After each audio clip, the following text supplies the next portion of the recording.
Before we get to the feature segment around Mission Life, that is lifestyle for environment, just note that there is a global call for ideas that is currently underway. You can submit your ideas at the link given in the description of this episode. The deadline is 31st of December 2022. Now let's get to the feature segment. Hello and welcome back to yet another episode on the Mission Shunya podcast. Hope you're doing well. It's festive season here in India at the time of this recording, and it means a few days off from the usual work. The best part about working in the sustainability space is that it is mainstream now, and I can't help but get into conversations with my wife about the range of topics around this theme from time to time. We got into a casual conversation about a major event that the Indian government organized recently that got world leaders on stage, including the UN Secretary General. The launch of LiFE movement. LiFE stands for Lifestyle for Environment. At the premise, it looks like a positive and wonderful nudge-based action item, something we do on this podcast, like suggesting small action items towards the end of each episode. On this occasion, the document that was released had 75 action items under different categories. We usually take some small step like these, so we started discussing them and it got really interesting. So I wanted to open it out to a wider audience, which is the loyal listeners of Mission Shunya podcast. Of course, all new listeners are equally welcome at all times. Before we get into more about the LiFE movement, a big welcome back to Premasri. Hi, I'm glad to be back. So now on to the LiFE movement. The big stats. It's a mission life, mission lifestyle for environment. Nudge everyone to be what is called P3 model, pro planet people. Well, wonderful short form of P3. It's about global positioning of India for the last few years, since from around the time of COP21 in 2015 in Paris.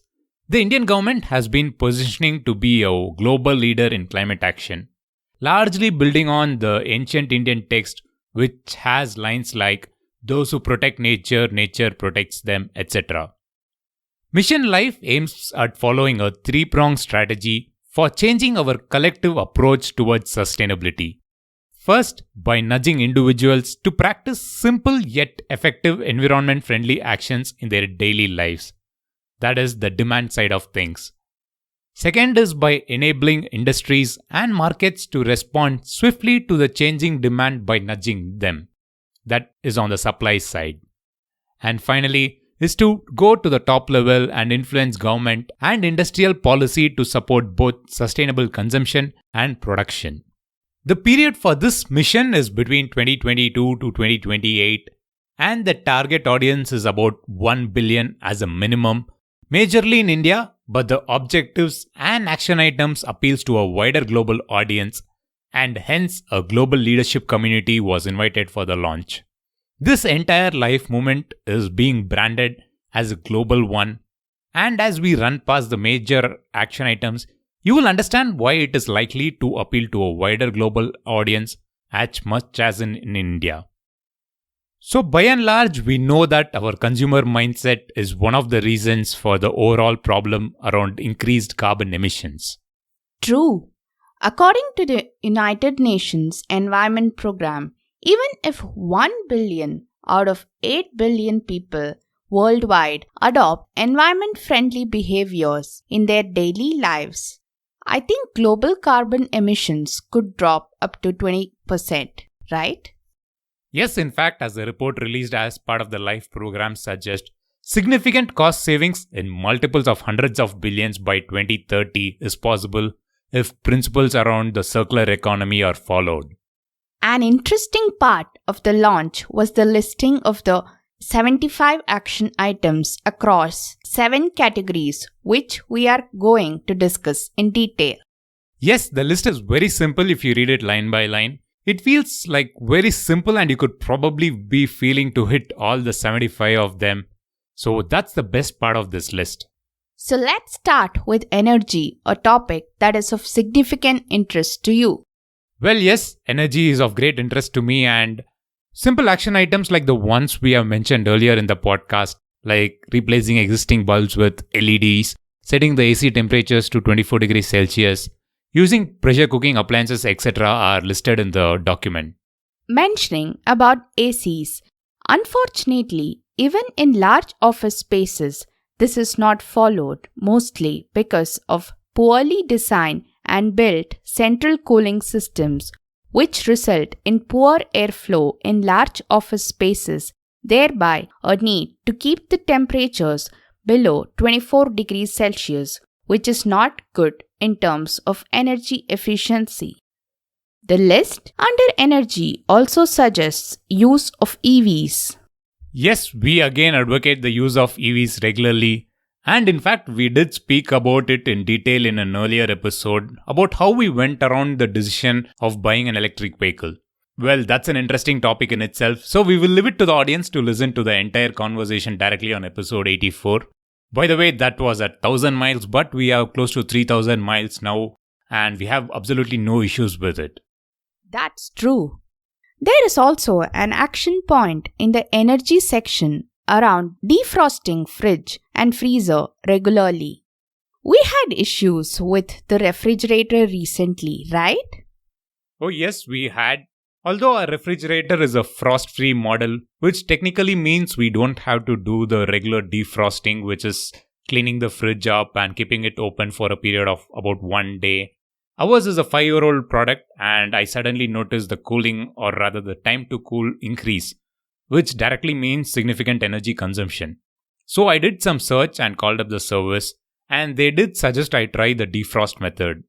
And I did that by keeping the fridge open for a day after plugging off the supply and keeping it clean. Well, I should admit, after the 1 day period, the cooling increased significantly.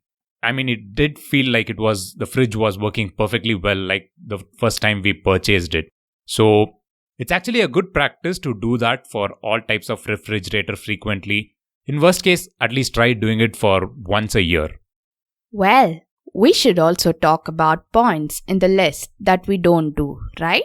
Like, for example, using stairs instead of elevators or lifts wherever possible. Well, true. It's a valid suggestion in the list, but we don't follow it diligently. So maybe yes, we should talk about it, and we should also try to be more conscious about it in the future and do it more. Let's move to the next section in the list, under water. A few of the points around water are about crop cultivation and irrigation, which is a big consumer of water in general. So no doubt, there is significant potential to save water there. But here again, there are points mentioned like fixing leaky pipes and taps, something we talk about regularly on the show. We have also in fact spoken about water meters, so measure every drop to act on water wastage. A point in water savings that is very dear to you, where you ensure that we regularly follow, is also mentioned about the drained water from RO.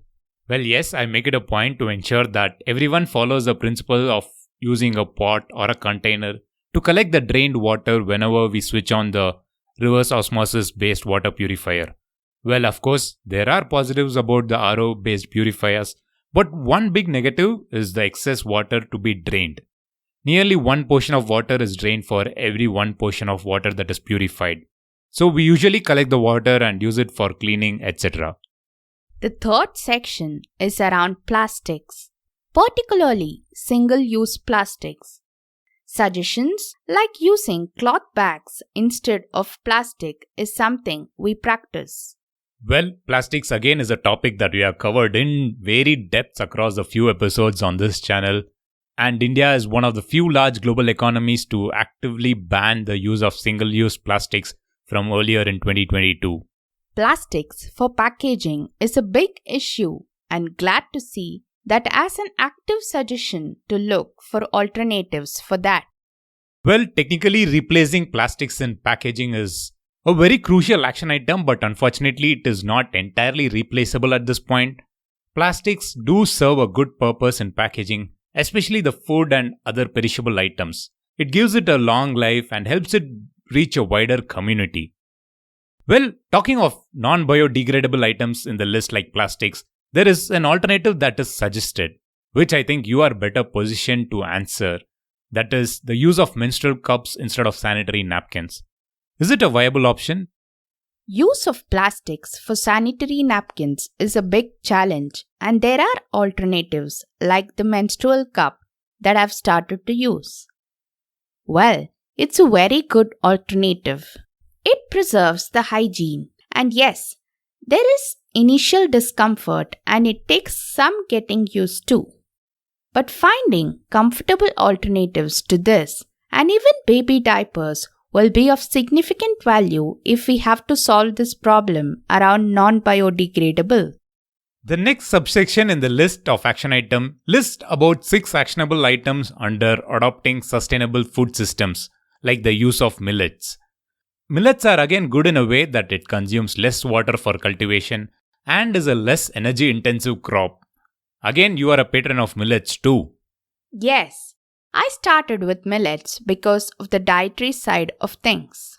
It is a balanced nutrition and it's locally grown and offers a wide range of varieties. It is increasingly getting popular around the world, and if you haven't tasted it yet, you should definitely try to get it and enjoy. True, I have to admit I take millet meals very occasionally. Now the 5th section is about reducing wastage. Well, again, waste management, recycling and upcycling is a topic that we cover on the channel from time to time. So if you haven't subscribed, make sure you subscribe to the podcast so that you get notified when the next episode goes live. But you can check the playlist to find out more episodes about this theme around waste management. Yes, the podcast at multiple times has spoken about reduce, reuse and recycle. We do a lot of it at home, but couple of points like converting food waste to manure for gardens is something we don't do because we haven't gotten to the field of gardening yet. But we do know a lot of family and friends who really feel that homemade manure is really good and it reduces your waste disposal too. Fair, that is something that we can definitely aim to achieve in the years to come. Adopt best practices from communities. Talking of communities, the 6th subsection in the list is about adopting healthy lifestyle practices, which is the best indicator of community-based action nudges. The simplest action item that can be taken at a community level is to plant more trees, volunteer in cleanup drives, etc. Talking of leading such activities, we can think of 2 stories that we have featured long time back. One is about Kapil Sharma from Save Trees, and another one is led by Jacob and team from Terra Generation. Oh yes, Terra Generation is the same team behind the artworks you see on the channel. They do a lot more in the space of climate, biodiversity and sustainability. Terra Generation, Save Trees and even Vanantara are stories you should listen to when it comes to community activities. The final subsection lists about 4 activities that can be done around e-waste management. The simplest principle is to deal with the end of product disposal responsibly. We typically accumulate a lot of gadgets after its use and then take it to an authorized e-waste recycler or collector. The business of end-of-life e-waste management is emerging, and you shouldn't find it hard to find an authorized recycler at the end of its life. Yes, the second biggest challenge after plastics is e-waste, and we do our bit in handling it better. So well, that was our rundown of the action items from the Mission LiFE document. The target is to have an impact of 1 billion plus people by end of year 5. The link to the document will be in the show notes and description section of the podcast, and also on the website missionshunya.com. In short, the action items in the document is in fact quite simple. It is something we make reference to from time to time on this channel. If you have been following most of the action items from the list, big cheers to you. But there is nothing to worry if you haven't been taking action on this front. Like we spoke, there are a lot of points where we are getting started but haven't been pursuing. So give every action a try, convert that into a habit, and like a popular saying goes, it takes about 66 days for a habit to form. So let's do our bit towards the net zero carbon transition. Shunya means zero, a reminder to all new listeners. So with that, I will be back in 2 weeks' time with yet another conversation. But before that, I will have to thank Premasri for joining me today. Thank you so much. So signing off, this is Girish Shivakumar, and as always, thank you for listening.